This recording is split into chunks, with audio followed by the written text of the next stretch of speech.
कि ये पुत्र निश्चित ही मेरे कुल में जो है ना, चंदन के वन में जो है ना कांटा पैदा हो गया, और इसे तो मार डालना ही अच्छा है। यदि शरीर का कोई अंग खराब हो जावे तो उसको काट डालना चाहिए। इस प्रकार उसने प्रहलाद जी को मारने के लिए अनेकों उपाय किए। पहले उसने राक्षस से कहा इसे मारो अस्त्र शस्त्रों से।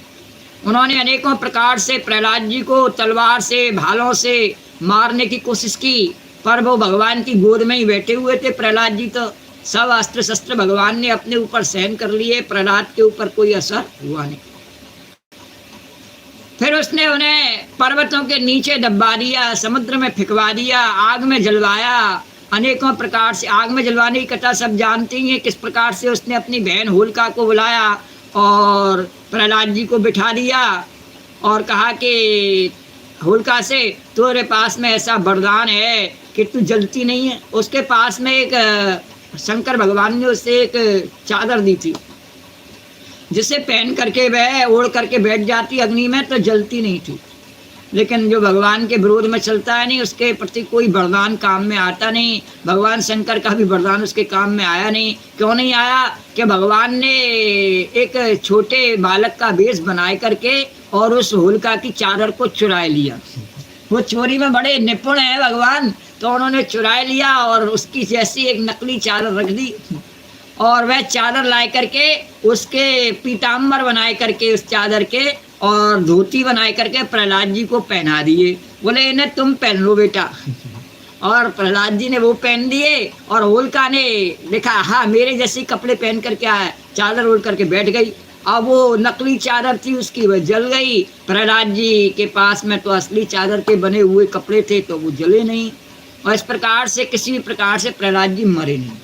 अब तो हिरण्यकश्यपु डरने लगा, बोला अमर होने का वरदान तो मुझे मिला, पर ये तो वास्तव में अमर तो मेरा बेटा हो गया। अब मैं क्या करूं, कैसे से मारूं? ये यहीं मेरे पास ही बैठा रहता है, कहीं जाता भी नहीं है। मारने के अनेकों उपाय करते करते मैं थक गया। तो गुरुपुत्रों ने कहा ठीक है, आप चिंता मत करिए। उन्होंने एक रास्ता निकाला, इनको कुछ समय के लिए दूर किया जाए बाप बेटों को। और प्रहलाद जी को अपने आश्रम में पुनः लगे, बोले हम इसे बांधेंगे, इसे सजा देंगे, आप चिंता मत करिए। इस प्रकार से वो प्रहलाद जी को अपने आश्रम में ले आए। और वहाँ पर एक बार जब दोनों संड और अमर कुछ काम से आश्रम से बाहर गए थे, तो बाकी के बालक भी छोटे छोटे ऐसे ही 5 वर्ष के थे सब।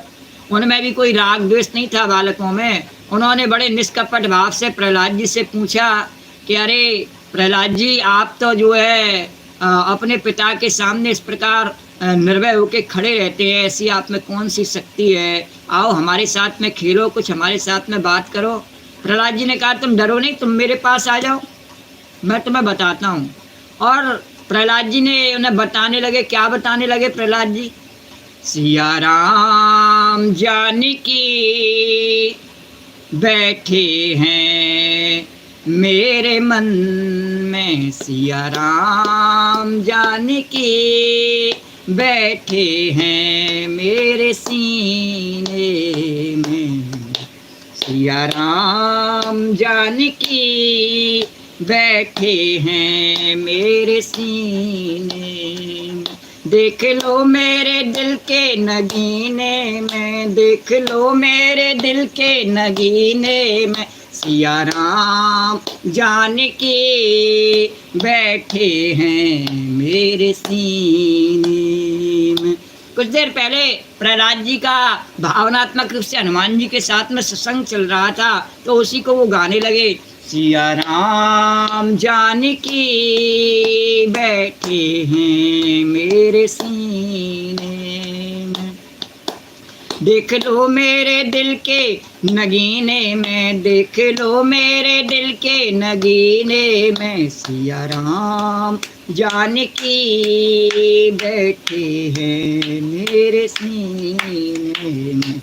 बोलो राजा रामचंद्र भगवान की जय, पवन पुत्र हनुमान जी महाराज की जय, उमापति महादेव की जय। और कहा तुम भी गाओ, जय सिया राम, जय सिया राम, जोर लगा के बोलो रे, जय सिया राम, जय सिया राम, जोर लगा के बोलो रे, जय हनुमान, जय हनुमान, मस्ती में फिर नाचे रे, जय सिया राम, जय सिया राम, जोर लगा के बोलो।